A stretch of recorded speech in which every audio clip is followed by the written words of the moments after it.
This is interesting. Conflicts are intensifying in this area. So Jewish Insider says Washington Post under fire for story alleging outsized influence by Jewish donors. To which the ADL says the Washington Post should be ashamed of publishing an article that unabashedly and almost entirely on anonymous sources plays into anti-Semitic tropes by inferring, they mean implying, but they're a secret cabal of Jews, we got to mention, not of Jews, but still, is using cabal. wealth and power to influence governments, the media, and the business world and academia. They would never. No. Now, if we are dealing with masterminds here, and the whole Israel war is just meant to be like the replacement for the woke ideological stuff, then, and if Jews control a large portion of the West's infrastructure, and as the ADL says here, both of which are pretty plausible ideas, right? If both, then they're killing themselves by doing this. I guess so. Yeah. So I feel like one of those two isn't true, and I don't think it's the second one. I think, yes, the Jews do have an outsized influence. But they clearly have a vested interest in global politics. Duh. I mean, of course Israel does, but what? They keep doing this stuff. What was that thing that happened? Was it the ADL? Also said something really ridiculous recently about this. They keep just saying things that implicate themselves, and I don't understand why they keep doing it. It's like are you playing into the memes intentionally, or what are you doing? The one thing I could think of, because stuff like this is going to break the leftist press's constant adulation and defense of Jews on the basis of anti-Semitism. It's going to break that. The political establishment, it may already be gone. The political establishment will no longer be defending them. It's going to cause a rift. That's totally gone. Yeah, I don't know if you've noticed this, but the left has totally dropped Israel. They have absolutely, because they're totally pro-Palestine, because the Palestinians are brown people who are they're the smaller, the underdogs, so it's an easier. They're the underdogs. But so of course, the one thing I could think of that would be their motive. Yeah, the one thing I could think of that could be their motive is to get the left so against the Jews that the right gets so in favor of the Jews. And that replaces the new idea. That seems, I think you're completely correct. That appears to be the modus operandi. But it seems too self-destructive, and it doesn't seem to be working yet. I'm not seeing it a lot either, because it was weird actually when I was taking a bus from Birmingham back to London. And on the way to London, we got stopped. I'm on a major regular, I'm on this bus, and they had to get stopped because there were a bunch of pro-Palestine protesters. And I saw it on the streets in London. There's 50 people pro-Palestine. There's 3 people on the pro-Israel side on this side of the street. And we had to wait for them to stop whatever shit they were doing. It was very annoying, but still, I don't think Israel's winning in the public zeitgeist war. Not right now. The left has turned on them. The right, you have your Ben Shapiro's, you have your that kind of stuff, the pro-Zionist right. But how popular is that? I don't know. Yeah, I'm not sure if that's winning anywhere. I don't know what's happening here, but I don't think that they're winning. The left has clearly. Well, I'd say the young left, you want to call it, the Zoomer left, has absolutely abandoned it. Some of the shit they say is insane. That your Hassan Piker types, A lot of further right identitarian types have sort of accused the sensible right, I would say, people like us, of being just Jewish shills and jumping to their defense at every moment. Not much. There's still that lingering sense in the GOP among a lot of politicians and a lot of people on the right of Israel better than Palestine and of defending Israel, but I think it's a lot less than it used to be.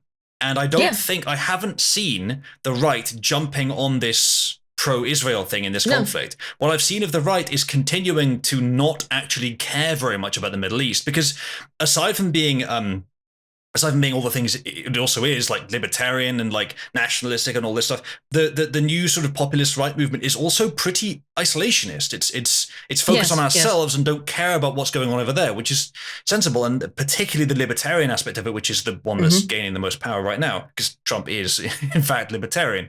Well, Um, so all of the I don't current see it. I don't see this as a functioning plan. no, and it's definitely, as you said, the modern right wing political movement, such as it exists in any sort of capacity, Mm, is is very based on nationhood. I would say, and that means it can't be based on this neocon bullshit of mm, we as the West, the UK and US have to be world police, which we have been for the last. I mean, the US more predominantly, but the UK also. Let's not get that twisted in terms of being involved in protecting Israel. And I think people are just sick of it. I truly think they do. And that's why that's evaporated over the last couple of years. And people have mm. no more, I think, concern left to be drained out of them for this foreign war. Actually, Yeah, the Ukraine stuff too. yeah. It is weird that they're like their master stroke to distract people into this new culture war is yet another sandbox massacre.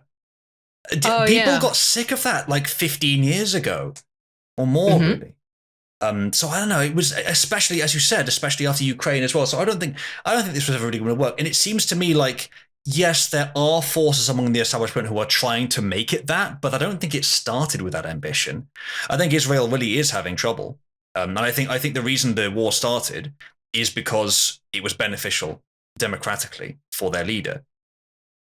Oh, Um, yes, yes. it That may that even be that well, I the think it started with a psyop. To be honest, I mean that. Well, the Hamas maybe. attack on the 7th. Who knows? Who knows who I, caused that? Who knows who was behind that really? But if it was that was Iran, really weird.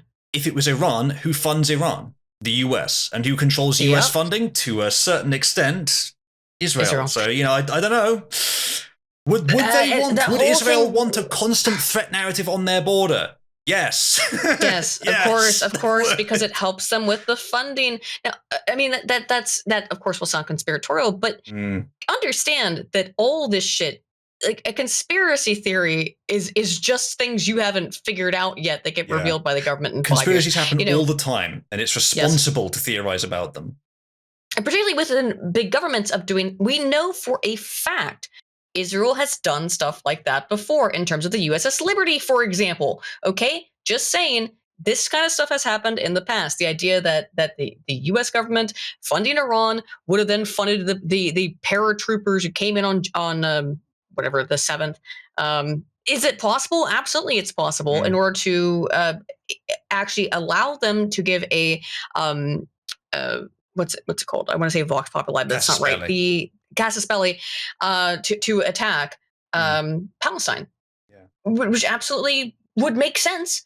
And also, like, I understand the Palestinians' issues because if you look at the initial agreements post World War II of the land that Israel was supposed to occupy, what was supposed to be Israel and versus what was supposed to be Palestine versus what it is now. I mean, it has every couple decades just decreased and decreased and decreased until you do have the West Bank and then you have Palestine proper.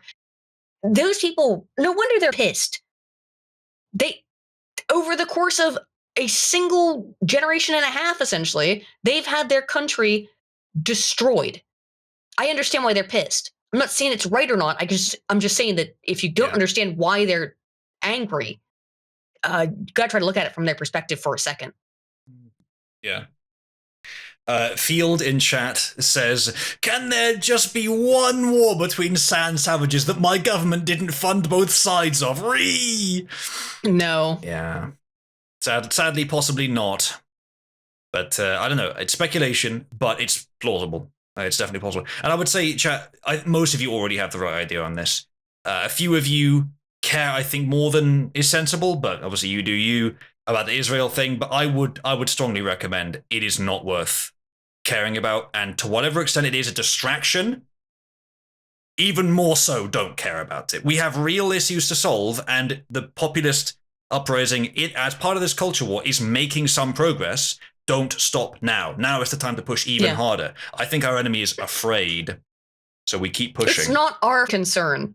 Mm. It never has been and never should be. I mean, like, and I feel bad. I remember when this all sort of started, and there were all those videos coming out about people like crying over dead babies. I've seen less of that now, but I couldn't use Twitter for like a week because I like if I see one more dead baby, I'm gonna f myself. I mean, in Minecraft, but still, like that was horrific, and they did that was all propaganda on both sides. It's kind of stopped, which is curious, but yeah, I think that this is a distraction in terms of this is their Sand People war. Let them fight it out, okay? Mm, It's not our goddamn business. yeah, I think so. That is the feeling I've seen from most people. And I think that's going to be common among the libertarian side of the right, but I also think that's the majority of the populist right. So Yeah, I agree. So, and with the right, and particularly in America, going like, we got Israel's our greatest ally. We have to go to war. Like, no, no, no, that's not going to work. That doesn't. That flew in 2003 or whatever. It's not going to fly now. yeah, I think it's a last generational thing. I think Gen X and Boomers supported that. I think Millennials less so, and now Gen Z and Gen Alpha probably just don't see the reason to care about Israel, except that their parents said so. And the left sure don't now. Oh no, they're explicitly anti-Israel because they're pro-Palestine because they're brown. But make sure, chat, on top of what I just said, don't get trapped in the very easy to manipulate game of just opposing something because your opponent likes it or liking it because your opponent opposes it. It makes you predictable and controllable. Don't do it. Always have an opinion on something that is based on reason, not just on tribes. You're perfectly fine to be neutral on a topic until you know more about it. That's perfectly fine. Nothing wrong with that at all. So rest on that until you know more about it. Don't just like something or dislike it because your opponent does or doesn't. It makes you so easy to control if you do that. Absolutely. Just be less predictable in general.